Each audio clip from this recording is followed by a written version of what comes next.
Hola, buenos días. Voy a entrar en ese tercer día de la serie dedicada a la creación del universo según el Génesis. Ya dijimos que en el primer día Dios creó la luz, partiendo de la fusión de la corteza primaria y la creación de la atmósfera enrarecida primaria, luego la sublimación de esta atmósfera que dio lugar al anillo geofísico de hielo que envolvió todo el planeta. En el segundo día Dios rompe este anillo, crea dos grandes bloques que se van separando hacia los polos. En medio queda un océano madre, que es producto de la fusión lógica de estos cielos, y por evaporación y sublimación directa también de los bloques de hielo, pues sostienen una atmósfera prebiosférica, digamos, aunque ya sea biosférica realmente, pero encaminada hacia sus continuas transformaciones que se irán observando. Entonces, en este tercer día, pues el proceso continúa. En la primera mañana, como observamos, el proceso continúa. Es decir, Dios, el Hijo de Dios, en este caso, ha reactivado el núcleo astrofísico de la Tierra, que ya veremos cómo lo hace en una parte correspondiente. Este núcleo vuelve otra vez a activarse, a generar todo el calor correspondiente, expande la corteza incide en la litosfera, que ya es un anillo geofísico firme y estable, ocasiona lo que es el levantamiento de todas las grandes cordilleras, y conforme se van levantando y las fuerzas atómicas que se están desarrollando, es decir, explosiones continuas que están teniendo en el magma, pues da y ocasiona el continuo levantamiento de las plataformas continentales todas en definitiva, que ocasionará la división del océano en grandes océanos y mares. Este, digamos, es el cuadro de la mañana del tercer día. Entonces nosotros tenemos ya definitivamente que podemos hacernos una visión de lo que es la estructura real geofísica de nuestro planeta, que es el mundo donde tenemos los pies, y es justo y bueno que sepamos dónde ponemos los pies. Y los pies los estamos poniendo nosotros sobre un núcleo astrofísico específico que tiene la función de transformar la gravedad en lo que es en calor y en el escudo magnético, es decir, la propia naturaleza del campo electromagnético que le corresponde. Por lo tanto, sobre esta no puede existir, no se puede concebir otra cosa que un anillo cromosférico, que es una temperatura, que la temperatura tiene una presión absoluta entre lo que, es decir, entre la temperatura que tiene y la masa que tiene en lo alto, que actúa de forma que el magma, es decir, no toca jamás lo que es el anillo, es decir, lo que es el núcleo astrofísico de la Tierra. En este manto es donde tiene las explosiones de desintegración continua de materia, en el que digamos que las fuerzas atómicas que se crean empujan continuamente el magma hacia arriba y causa la constante expulsión de lava que observamos, ¿no? Entonces, como este calentamiento es siempre continuo, tenemos un sistema de flotación de todo este calor en forma de materia a través de lo que es el sistema de flotación, que el principal de todo es el anillo de fuego alrededor del Pacífico. Y para evitar que el calentamiento sea masivo, Dios creó precisamente la estructura del océano en un hemisferio, de forma que las fondas abisales todas se corresponden a un 4 grados Celsius, que es la presión, es decir, el grado al que el agua se comprime y por tanto ejerce una presión sobre la litosfera, es decir, la litosfera material, que mantiene en equilibrio la zona de contacto con la zona alta del manto, que se ejerce lo que sería, digamos, el agua pasando por un reactor nuclear. Siempre tiene la misión de mantener la temperatura constante y no se eleve y causa la explosión, ¿no? Pues este equilibrio está montado sobre lo que es fundado sobre la arquitectura de lo que es el sistema de interrelación biosférico, con los dos grandes termorrefrigeradores continuamente refrigerando tanto lo que es las corrientes oceánicas como las corrientes atmosféricas, con sus correspondientes focos locales, que serían las grandes cordilleras.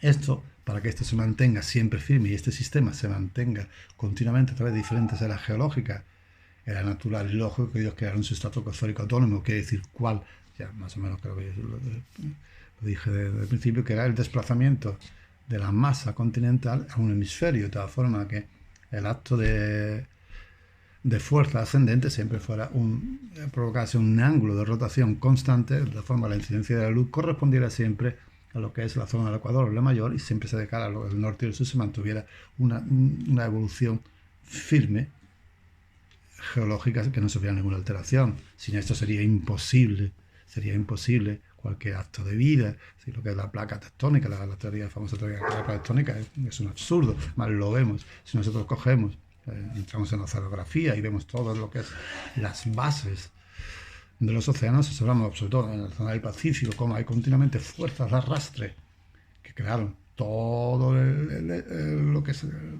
mundo de las cordilleras en ese aspecto, y luego también en los otros lados igual, tenemos fuerzas continuas que Dios determinó para darle una forma geográfica a los 5 continentes.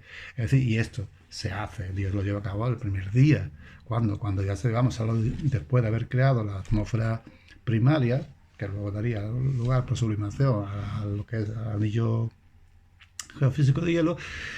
Cuando se colapsa, empieza a colapsarse otra vez el núcleo astrofísico de la Tierra, llegamos a la solidificación, es decir, primero de la litosfera, que era lógico, y luego del manto. Primero, durante este tiempo de solidificación, que venía de ser un océano integral de lava líquida de la Tierra, era un momento en que Dios era maleable toda esa zona, porque Dios podía determinar con distintas fuerzas, darle una geografía. De tal forma que cuando ya se solidifica, se colapsa el núcleo, no colapsado en el sentido de estructurado, sino simplemente llegar a un punto de enfriamiento que se mantiene una solidez absoluta y se crea un anillo. La litosfera se convierte en un anillo.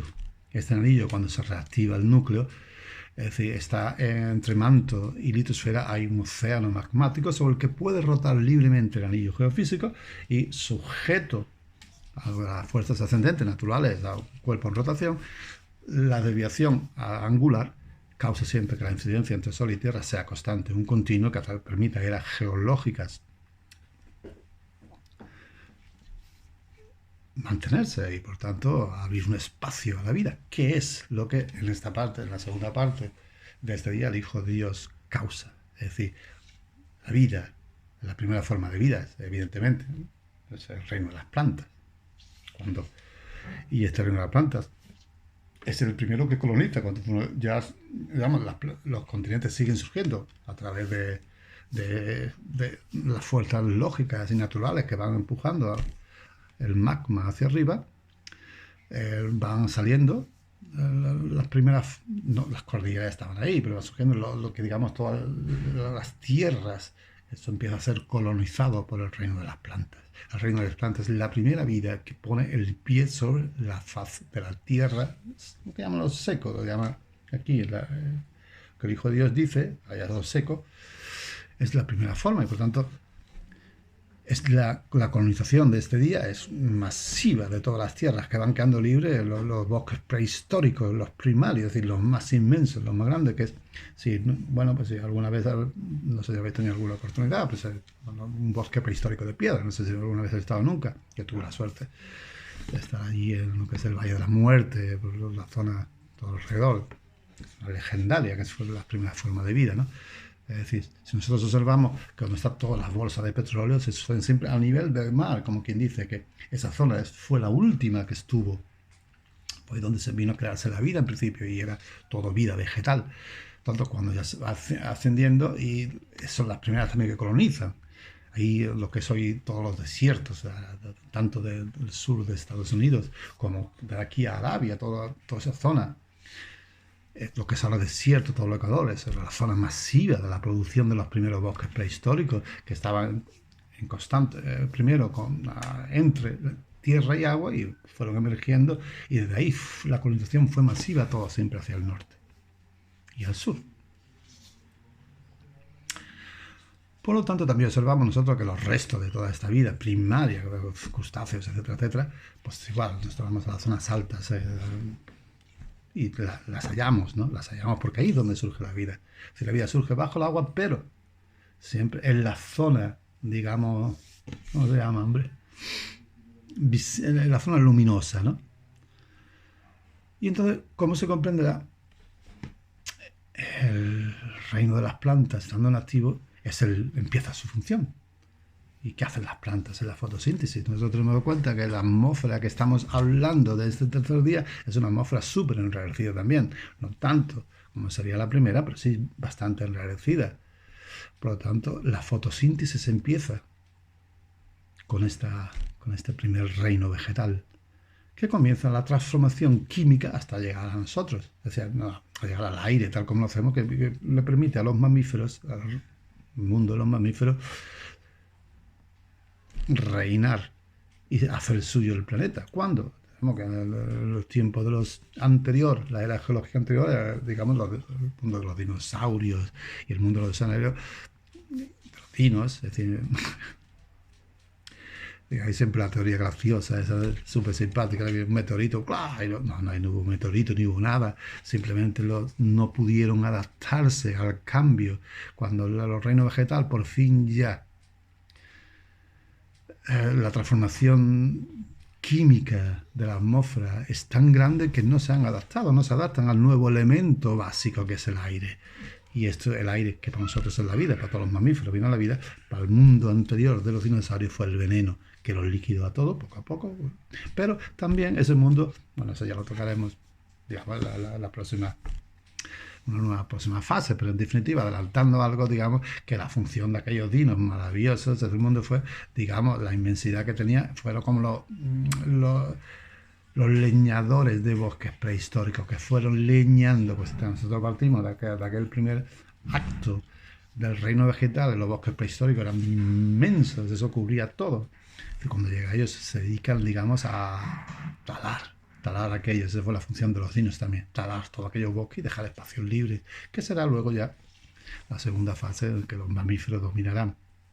Y vendrá, no hay dominio, ni hay aplastamiento, ni hay destrucción.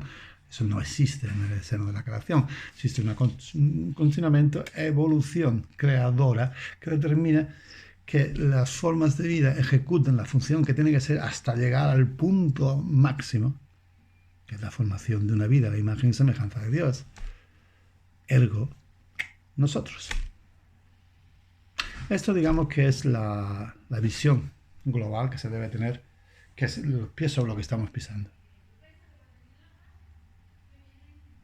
No estamos pisando. No es una bolsa de hierro lo que tenemos en el núcleo de la Tierra. Tenemos un cuerpo astrofísico. Este cuerpo astrofísico transforma toda la gravedad en las fuerzas naturales que le son propias.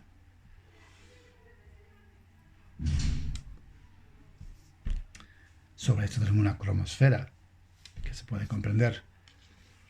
La presión que está sujeta a la materia, que es imposible de mantenerse ni sólida ni líquida, pero existe, es materia pura,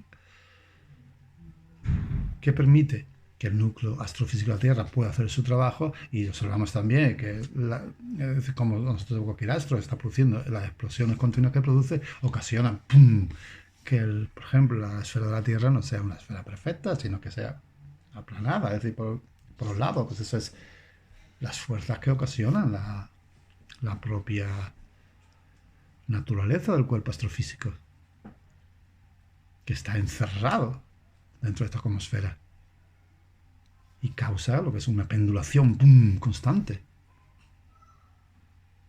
Y evidentemente de ahí viene también esta pendulación, de este movimiento libre interno, que el campo magnético de la Tierra pueda doblarse.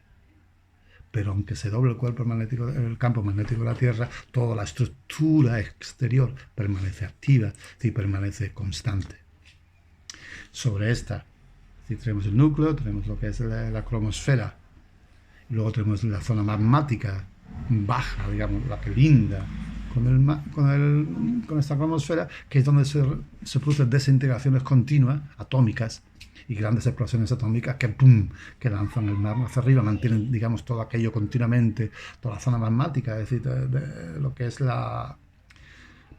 realidad, lo que es el manto es la zona más más grande, ¿no? La que ocupa más volumen en el planeta y la mantiene siempre caliente, con la coincidencia de que este calor siempre pasa, tiene que ser liberado a través de un sistema de flotación en el cual, como ya hemos dicho, el anillo de fuego es la base, es decir, es la espita de la olla a presión que continuamente está expulsando, y la viene haciendo a través de las diferentes eras geológicas, ¿no? Algo supernatural no tiene tampoco. Y al mismo tiempo esas explosiones determinaron también no solo la ruptura del bloque de hielo, sino el continuo alzamiento siempre sobre el anillo geofísico en lo que eran las plataformas continentales. Con lo cual, habiendo creado Dios la vida, las zonas altas, esta vida vegetal, como decimos, antes de criar a un niño, hay que preparar la comida, ¿no? Si la madre no tiene leche, no va a darle de comer al niño, digamos, ¿no? Por lo tanto, eso es fundamental, ¿no? Primero nace el reino vegetal.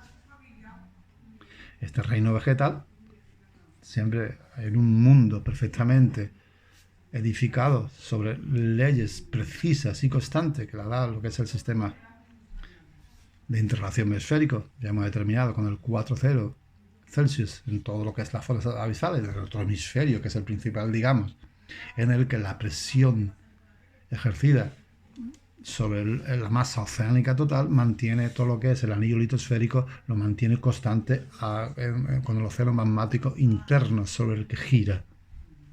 Luego tenemos lo que es el estratosférico autónomo, que la relación, hemos dicho, que mantiene con el Sol se debe precisamente a la zona angular de desviación de toda la materia a este lado. ¿Qué se produce?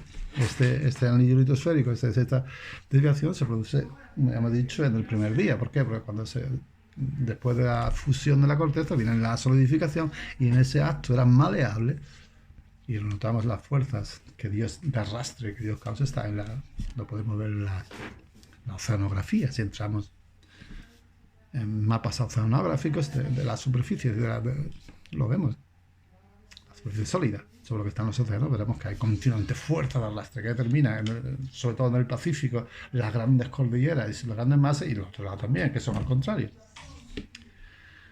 Estas son las series de fuerzas que se realizan en este tercer día. Hemos dicho, creo que también, que es en definitiva, el reino vegetal comienza su función de transformación de la atmósfera primaria, y bueno, también nosotros podemos que el color que podía tener el cielo en ese momento no era el color máximo, como ya veremos en el cuarto día. ¿Por qué? Sí, en el cuarto día ya veremos también que la cantidad de energía concentrada que existe en ese momento alrededor del sistema solar es muchísimo más fuerte que la que existía después. Ya veremos, esto se explicará en el próximo vídeo. Pero yo pienso que esta es la línea, digamos, física que se debe comprender, y que espero no haberme saltado nada. Siempre la sucesión, así recordando el principio, los 3 vídeos anteriores, digamos que el principio fundamental se corresponde a la transformación de la materia, de la gravedad por la materia astrofísica en fuerzas naturales.